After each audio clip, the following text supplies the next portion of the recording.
उज्जैन में spiritual and wellness summit को मुख्यमंत्री डॉक्टर मोहन यादव संबोधित करते हुए। सीधी तस्वीरें उज्जैन से। मुख्यमंत्री जी को के संज्ञान में ले आना चाहता हूं कि सर यहाँ पे सुबह से जो हमारे प्रोग्राम हुए हैं सर, उसमें हमने एक पार्टनरशिप का मॉडल क्या है उसकी आइडिया को हम लोगों ने आगे बढ़ाने की कोशिश की, उसको आइडिएट करने की कोशिश की। और उसमें मुकुंद प्रसाद जी, स्वामी चैतन्य Hari ji, doctor Ramesh ji, doctor Megha, collector Ujjain, इन सब ने उसमें पार्टिसिपेट किया। हमारे प्रमुख सचिव पर्यटन और संस्कृति शिवशेखर शुक्ला साहब ने बहुत ही शानदार ढंग से अपनी बात रखी। उस पैनल डिस्कशन के बाद में इसके साथ साथ ही कलेक्टर उज्जैन ने सिंहस्थ की तैयारियां और ख़ासकर उसमें धार्मिक, आध्यात्मिक और जो सांस्कृतिक हमारी धरोहर विरासतें हैं उनको कैसे हम सहेज कर कैसे आगे ले जाएंगे, इसके बारे में काफ़ी अच्छा प्रस्तुतिकरण भी है। दूसरा जो सत्र हम लोगों का चला कि हम एक वेलनेस से जुड़ा हुआ इकोसिस्टम और वर्कफोर्स कैसे बिल्ड करेंगे, और उसके ऊपर हमारे IIM के डायरेक्टर साहब मैडम मोना वालिया जी, महेश परयानी जी, शुभम अग्निहोत्री जी, विजय ठक्कर साहब, कविता गर्ग मैडम और संदीप यादव साहब हमारे प्रमुख सचिव हैं। और जो चीज़ if I remember it correctly, तो जिस तरह से IIM के डायरेक्टर साहब ने, हिमांशु राय साहब ने जैसे जो अपनी बात रखी कि वेलनेस टूरिज़्म के क्षेत्र में जो हमारी CAGR है, जो ग्रोथ रेट है, वो बहुत अट्रैक्टिव है और आने वाले 5 वर्षों में इसके दुगना होने की, 10 वर्षों में इसके 3 गुना या उससे भी ज़्यादा होने के चांसेस हैं। तो एक बहुत बड़ी अपॉर्चुनिटी मैं कहूँगा कि पूरे देश के लिए ही है, पर विशेष तौर पे मध्य प्रदेश के लिए उज्जैन को केंद्र बिंदु लेते हुए अगर हम देखें तो एक बहुत बड़ी अपॉर्चुनिटी है। मैं बहुत ज़्यादा लंबा समय नहीं लेना चाहता, मैं केवल 1-2 बातें कह के अपनी बात ख़त्म करना चाहूँगा। मैं सदन को पुनः सुबह के सत्र में भी मैंने बात कही थी, पूरे देश भर में मध्य प्रदेश एक ऐसा प्रदेश है जिसने आनंद को परिभाषित करने की भी कोशिश की, आनंद के मेजरमेंट की भी बात की और हैप्पीनेस के बारे में एक अलग से डिपार्टमेंट बनाया। कहीं न कहीं पे हमारी कोशिश रहती है कि हम अपना आत्मावलोकन करें, अपने अंदर झांकने की कोशिश करें, हम अपने अंदर सुधार लाने की कोशिश करें, हमारे अंदर मूल्यों के प्रति हमारा बार बार आग्रह हो, हम दूसरों को देने में प्रवृत्त हों, जैसे उसमें वॉल ऑफ चैरिटी कहें या फिर उस तरह से करके। तो हमने कैसे हम हैप्पीनेस को, आनंद को, उसके मेजरमेंट की कोशिशें की हैं। और आखिरी बात जो मैं कहना चाहता हूं कि माननीय प्रधानमंत्री जी के द्वारा GIS के समय 18 नई पॉलिसीज़ हम लोग लेकर आए थे। विस्तार से माननीय प्रमुख सचिव पर्यटन संस्कृति, पर्यटन की पॉलिसीज़ जो वेलनेस और इन सब के ऊपर लागू होंगी उनके बारे में चर्चा करेंगे। मैं केवल एक चीज़ कहना चाहूँगा कि हमारी जो उद्योग की पॉलिसी है उसमें माइनर फॉरेस्ट प्रोड्यूस और उसकी प्रोसेसिंग वगैरह इन सब के विषय में भी उसमें हम लोगों ने प्रावधान रखे हैं और विशेष प्रावधान रखे हैं। मैं आप लोगों ने बड़े ध्यान से सुबह के दोनों सत्रों को सुना, आप लोग यहाँ पे आए हैं। मैं प्रेस मीडिया के अपने साथियों को, कार्यक्रम में हॉल में उपस्थित हमारे निवेशकों को, हॉल में उपस्थित हमारे गणमान्य व्यक्तियों को एक बार पुनः हृदय से आभार व्यक्त करता हूँ कि आप लोग इस कार्यक्रम में आए। मैं पुनः एक बार भगवान शिव की प्रार्थना करते हुए जय श्री महाकाल अपनी बात समाप्त करना चाहूँगा। Thank you. श्री सिंह जी, आपके स्वागत उद्बोधन के लिए बहुत बहुत धन्यवाद। देवी और सज्जनों, अब हम एक ऐसे प्रेरणादायक ऑडियो विजुअल फिल्म को देखने जा रहे हैं जो कि मध्य प्रदेश के समृद्ध आध्यात्मिक और वेलनेस यात्रा को दर्शाती है और उज्जैन को इस केंद्र बिंदु के रूप में प्रस्तुत भी करती है। अपनी नजरें गड़ाकर मंच की ओर।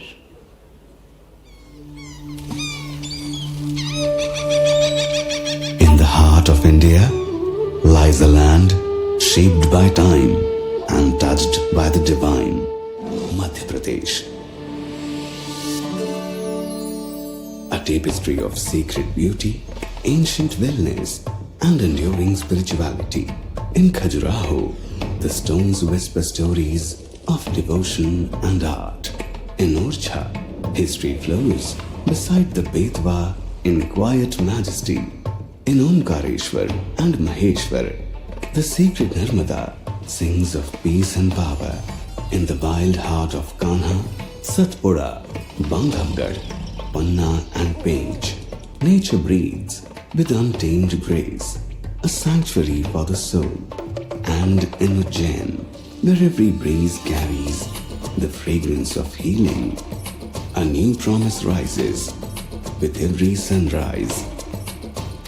It is in this very soul of India that a new chapter begins. Ujjain, emerging as the wellness city of the future.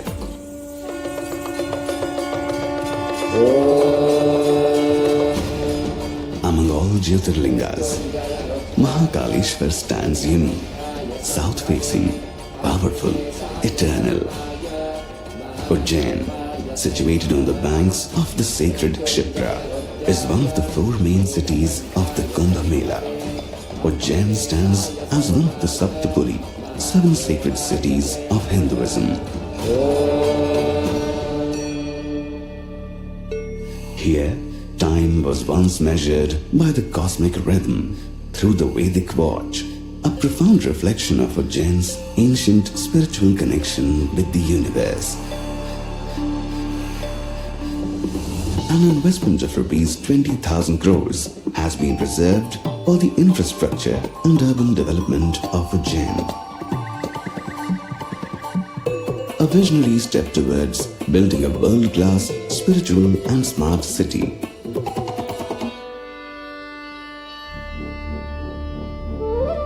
A new chapter is being written. Ujjain, emerging as a wellness city. Imagine a place where the sunrise paints the ghats in hues of gold, where the fragrance of sacred incense mingles with the morning breeze, and time itself seems to pause. Ujjain is not just a destination, it is a journey of the soul, as described by the Honorable Chief Minister in his book, Ujjaini Ka Paryatan. This is a city where the soul finds peace, the body finds balance, and the mind discovers clarity. Here, the air is rich with the scent of healing herbs, mornings echo with the chant of mantras, and every soul is embraced by a deep, abiding serenity. An expansive vision unfolds. 3,300 hectares of land has been dedicated to developing a unique spiritual city designed to be a sanctuary for seekers, saints, and global visitors alike. This is Ujjain, where the past and future. Ujjain में spiritual and wellness summit में मुख्यमंत्री doctor Mohan Yadav शामिल हुए हैं। सीधी तस्वीरें। माध्यम से कायाकल्प सुना है। कायाकल्प के माध्यम से बूढ़ा व्यक्ति भी जवान हो जाता है। हमारी सभा आपके आने से जवान हो गई। मैं आपका स्वागत करता हूं, अभिनंदन करता हूं। परमात्मा की दया से मैं आज के इस कार्यक्रम में परम पूज्य स्वामी चिदानंद जी का अभिनंदन करता हूं, मध्य प्रदेश सरकार की ओर से वंदन करता हूं। और जिस प्रकार से हमने अपने इस सेशन के साथ दिन भर में अलग अलग प्रकार से सारी गतिविधि करते हुए जो मूल भाव हमारा था स्पिरिचुअल एंड वेलनेस समिट 2025 का, हमारी सरकार के गठन के बाद स्वामी जी हमने हर माह करीब करीब हमारे इन्वेस्टर समिट के लिए रीजनल इंडस्ट्री कॉन्क्लेव करते करते फरवरी 2025 में यशस्वी प्रधानमंत्री के माध्यम से पूरे प्रदेश के अंदर लगभग 30 लाख करोड़ से ज़्यादा का इन्वेस्टमेंट, और उसमें भी खास बात हमने लगभग 21,40,000 लोगों का रोजगार का एक तरह से अवसर का हिसाब लगाया था। और उसके बाद भी ये जो वर्ष हमारा 2025 इसको उद्योग में रोजगार वर्ष के अवसर पे घोषित किया है। अलग अलग सेक्टर के माध्यम से एग्रीकल्चर सेक्टर, दूसरा जैसे ये स्पिरिचुअल हमारी अपनी जो वेलनेस की बात कही है, ऐसी प्रकार से आईटी, रियल एस्टेट और दूसरे सारे मंत्रालयों के अलग अलग विभागों को लेकर के उनके क्षेत्र में इन्वेस्टमेंट करते हुए कुल मिलाकर के मध्य प्रदेश आज इस प्रकार से तैयार हो रहा है कि ये हमारे लिए देश के अंदर सर्वाधिक संभावना वाला प्रदेश अगर कोई बनेगा तो मध्य प्रदेश बनेगा। हमें इस बात का आनंद भी है और ये संतोष है। धीरे धीरे करके सभी विभागों की पॉलिसियों के आधार पर यहाँ व्यापार व्यवसाय व्यापारी के लिए भी हित में है, प्रदेश के भी हित में है, क्योंकि कुछ तो परमात्मा ने भी विशेष हमको आशीर्वाद दिया है कि हम देश के मध्य में हैं। जब देश के मध्य में है तो स्वाभाविक रूप से यहाँ ट्रांसपोर्टेशन की दृष्टि से जो आने जाने के लिए व्यापार व्यवसाय की जरूरत होती है, वो सारी चीज़ें भी बहुत सरलता से हो सकती है। इसी के साथ साथ हमारी एयर कनेक्टिविटी, अभी 2 दिन पहले ही माननीय प्रधानमंत्री जी ने हमारे 2, 7 और 8, अब हमारे पास 8 एयरपोर्ट हुए हैं। एक तरह से धीरे धीरे बढ़ते हुए और आने वाले समय में और आगे बढ़ते हुए रेल लाइन का और NHA का तो इतना सारा काम है कि चारों तरफ से हम अपने देश के अंदर जुड़े ही हैं। लेकिन हमारी राज्य की भी पॉलिसियाँ इतनी अच्छी बनी है जो व्यापार व्यवसाय को बढ़ावा देने के लिए सब प्रकार से। अब ये कई जगह तो मैं अभी गोवा के मेरे मुख्यमंत्री कह रहे थे कि ऐसा होता है क्या कि होटल बनाने में आप 30 से 40% तक सब्सिडी दे दें। बोले हमारे यहाँ तो 10% भी नहीं दे रहे। हमने कहा आप हमारे यहाँ लगा लो, हम आपको भी दे देंगे, हमको क्या मना है। हमने कहा आप गोवा, आपका पेट भरा हुआ है तो बात अलग है। हमने तो कहा कि हमारी तो संभावना वाला प्रदेश है। और केवल वो नहीं, हम हॉस्पिटल में भी, कल मैं अपने एक मित्र है, बड़े उनके अच्छे हॉस्पिटल हैं, वो उनका मन तो बन ही रहा था। उन्होंने कहा ये बड़ा आकर्षक, सबसे अच्छा आकर्षक प्रस्ताव कहीं मिल रहा है। अभी हमारे टेंडर खुले महाराज जी, हमने अपने मेडिकल कॉलेज के लिए भी देश के अंदर पहली बार ये प्रयोग किया है कि दुनिया में होता था, लेकिन जैसे आप अमेरिका में रहे आपको तो मालूम है, दुनिया की आपको जानकारी है कि एकमात्र भारत का है जहां हमारे यहाँ पता नहीं कहाँ से कौन कौन सी सोच हो जाती है कि मेडिकल कॉलेज खोलना तो अपना हॉस्पिटल बनाओ, अपना कैंपस बनाओ, अपनी सारी चीज़ खड़ी करो, फिर आवेदन करो, फिर आपको परमिशन मिलेगी। अभी हमने अपने व्यवस्था में बदलाव कर दिया है कि जमीन 25 एकड़ से ज़्यादा जो हॉस्पिटल की चाहिएगी केवल 1 रुपये में देंगे। 1 रुपये में जमीन हम पूरी मेडिकल कॉलेज के लिए, और अभी ताली अधूरी है, अभी और बता रहा हूँ। मेडिकल कॉलेज खोलने के लिए जो हॉस्पिटल की शुरुआती जो शर्त होती है, 300 बेड से बड़ा जो हॉस्पिटल है वो भी हम फ्री दे रहे हैं कि हम स्टाफ को सैलरी हम देते रहेंगे और आप 1 रुपये में जमीन लो, मेडिकल कॉलेज आप खोलो और भविष्य की दृष्टि से आगे बढ़ो। एक तरह से ये जो हमारी मेडिकल की शिक्षा हो या सभी प्रकार के उद्योग निवेश की संभावना वाला क्षेत्र, इसके पीछे भाव इतना ही है। दुनिया में ऐसे ही होता है, प्रैक्टिकल करने के लिए तो कहीं भी हॉस्पिटल में जाते हैं जो अपने आप होते ही है, और पढ़ाने के लिए अपनी बिल्डिंग बना, सिस्टम बना लें। लेकिन कई प्रयोग ऐसे किए जरूर है जिसके बलबूते पर, जैसे रोजगार पर अगर आप उद्योग लगाओगे तो हमारे रेडीमेड गारमेंट्स के लिए हमको बड़ा अटपटा लगा कि हमारे यहाँ कॉटन पूरे देश में सबसे ज्यादा मध्य प्रदेश में होता है, लेकिन जहाँ कॉटन नहीं होता वहाँ रेडीमेड गारमेंट्स और कपड़े बनाने के उद्योग चल रहे हैं। हमारा मद्रास से लेके सारे क्षेत्रों में, कोयम्बटूर में गया तो वहाँ सब दूर ये बड़े पैमाने पे निवेश का काम चल रहा है। तो हमने कहा भाई जहाँ कॉटन बन रहा वहीं धागा बनना चाहिए, वहीं कपड़ा बनना चाहिए, वहीं कपड़े को अपना रेडीमेड गारमेंट्स बना करके जहाँ चाहो वहाँ निर्यात करो। तो इसीलिए हमने इसमें भी प्लान बनाया कि जो रोजगार आधारित उद्योग है उसमें हम इंसेंटिव देते हुए पर लेबर 5,000 रुपया, कारखाना आपका कमाओ आप, कोई तकलीफ नहीं, लेकिन हमारे लोगों को रोजगार अगर आप दे रहे हो तो उसका इंसेंटिव भी हम देने को तैयार हैं, हमको कोई परेशानी नहीं। और 4,000 से बड़े बड़े कारखाने, 7,000 तक के कारखाने और सभी प्रकार के लेबर डिपार्टमेंट के माध्यम से भी जो जो संभव हो सकता है सब संशोधन भी करते हुए, सारी अनुकूलता बनाते हुए। जब हमारे पास आज की स्थिति बिजली सरप्लस है न, इतना अच्छा राज्य, कभी हमारे यहाँ लेबर प्रॉब्लम नहीं हुई, कोई हड़ताल होती ही नहीं, लोग समझते ही नहीं, बड़े प्रेम भाव से रहने वाले, जैसे पहाड़ के लोग ऐसे मालवा के लोग, दोनों में कोई अंतर नहीं, इतना अनुकूलता वाला क्षेत्र। और आपने कहा कि गंगा दशहरे के दिन गंगा जी आपसे छूटी है। महाराज जी छूटी नहीं है, गंगा जी ने पकड़ा हुआ आपको, मैं आपको अभी थोड़ा सा निवेदन कर रहा हूं कि आप थोड़ी देर बाद रामघाट मेरे साथ चलना। हम गंगा बेसन में ही गंगा जी की पूजा करेंगे। गंगा जी के लिए छिपरा जी में अपन पूजा करेंगे। छिपरा जी जा रही चंबल में, चंबल जा रही जमुना में, जमुना जा रही गंगा में। तो यही तो गंगा सागर पहुंचा रही है, इसके बाहर क्या है? ये गंगा बेसिन का ही इलाका है। इसी की दृष्टि से हम वही बात कर रहे हैं। इसलिए मंदिर की बात आपने कही, बहुत अच्छी मंदिर संस्कृति।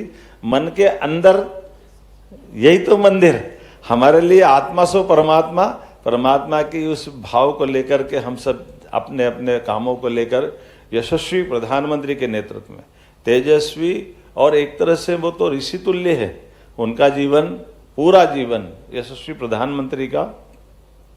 और कितना सुंदर उन्होंने मन में संकल्प लिया है। आज एक साथ 2 तिथियां मिली हुई है।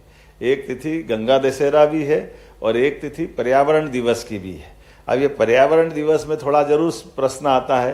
पर्यावरण की दृष्टि से जब बात चलती है तो जगदीश चंद्र बसु ने पहली बार रॉयल सोसाइटी लंदन के अंदर वैज्ञानिकों के बीच में ये सिद्ध किया था कि हाँ, इन पौधों में प्राण होते हैं।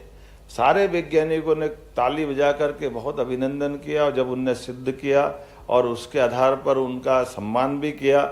और इस बात से आनंद से कि भाई आप भारत में जाओगे तो आपको कंधे पे बिठा के नाचेंगे लोग, इतना बड़ा काम आपने कर दिया। लेकिन नहीं, भारत में कुछ नहीं होने वाला है। तो उन्होंने कहा भारत के लोग समझते नहीं है क्या? तो बोले नहीं, भारत के लोग तो पहले से मालूम था पौधे में प्राण है, तो आपको नहीं मालूम था, आपको बताने आया। ये भारत के हमारा इतना अंतर है, क्योंकि ये कई सारी चीजें जो अतीत के काल से हमारे ऋषि मुनियों ने हमको बताई हुई है, आज दुनिया सीख रही है, समझ रही है। जैसे कोविड ने हमको प्रणाम करना सिखा दिया, नमस्कार करना सिखा दिया। दुनिया सब आज नमस्कार का जो महत्व बताना नहीं चाहिए, लेकिन मैं मान के चलता हूँ आज इन्वेस्टर समिट जब हमने किए तो बहुत अच्छे उत्साहवर्धक परिणाम भी आए। जब यहाँ हमारे बीच महाराज जी ने स्वयं ने कहा है 2 ही ज्योतिर्लिंग तो हमारे बीच में है, एक ओंकारेश्वर, एक महाकालेश्वर, और दोनों जगह आपने घोषणा कर दी। इससे अच्छी क्या बात है?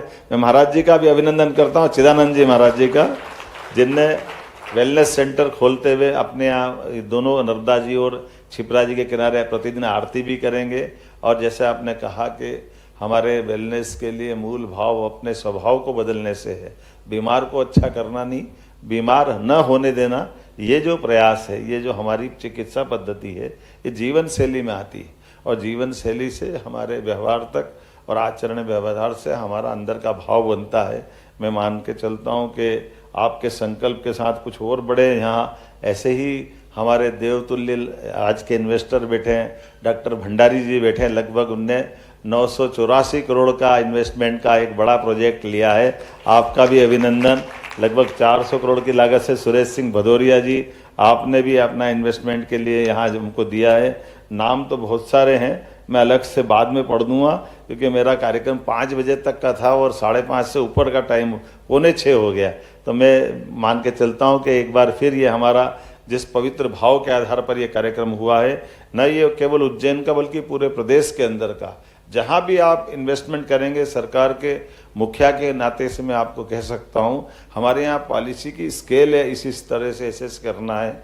और उसके बावजूद भी ये नीतियाँ तो अपनी जगह है, जिसके आधार पर हम अपनी नीतियों से सबको जो जो इंसेंटिव हो सकता है, जो आपको छूट दे सकते हैं वो देंगे। लेकिन और अच्छा इन्वेस्टमेंट लाओगे तो नीतियों के बाहर जाकर भी हम आपकी मदद करने के लिए तैयार हैं। ये हमारा मन का संकल्प है। सरकार के साथ हम अपने प्रदेश को यशस्वी प्रधानमंत्री के नेतृत्व में नंबर 1 का राज्य बनाने के संकल्प के साथ आगे चल रहे हैं।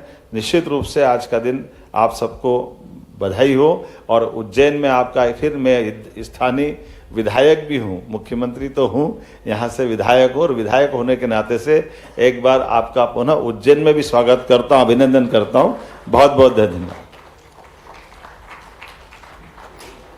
माननीय महोदय जी, आपने अपने प्रेरणादायी विचारों से हमें अभिभूत किया। हम आप सबका जोरदार तालियों के साथ वंदन करते हैं, अभिनंदन करते हैं एक बार फिर से। और इस पल को यादगार बनाने के लिए हम अपने माननीय मुख्य अतिथि पूजनीय स्वामी जी और मंचासीन अशिष्ट वितिथि जनों को सम्मानित करेंगे स्मृति चिन्ह के साथ। श्री चंद्रमौली शुक्ला जी, निवेदन है आपसे कि ये स्मृति चिन्ह आप हमारे मुख्य अतिथि को भेंट करें और यहाँ से शुरुआत करें। देवी और सज्जनों, जोरदार तालियां हमारा मार्गदर्शन करने के लिए एक ऐसे ट्रांसफॉर्मेशनल लीडर जिनका नेतृत्व, जिनकी दूरदर्शिता हमारे मध्य प्रदेश को की विकास की लिखती है नई कहानियां। जोरदार तालियों के साथ आप सबकी ओर से बहुत बहुत धन्यवाद। परम पूज्य स्वामी जी, हमारे मंच पर आसीन अन्य विशिष्ट अतिथि भी बहुत बहुत धन्यवाद और जनप्रतिनिधि भी। और इसी के साथ इस सत्र को समाप्त करते हुए आप सबका कोटि कोटि आभार व्यक्त करते हैं। इस आयोजन में आप सब यहाँ पर समय निकाल कर आए, आपका धन्यवाद। हम मध्य प्रदेश की उज्जवल भविष्य की कामना करते हुए फिर से एक बार आपका धन्यवाद ज्ञापित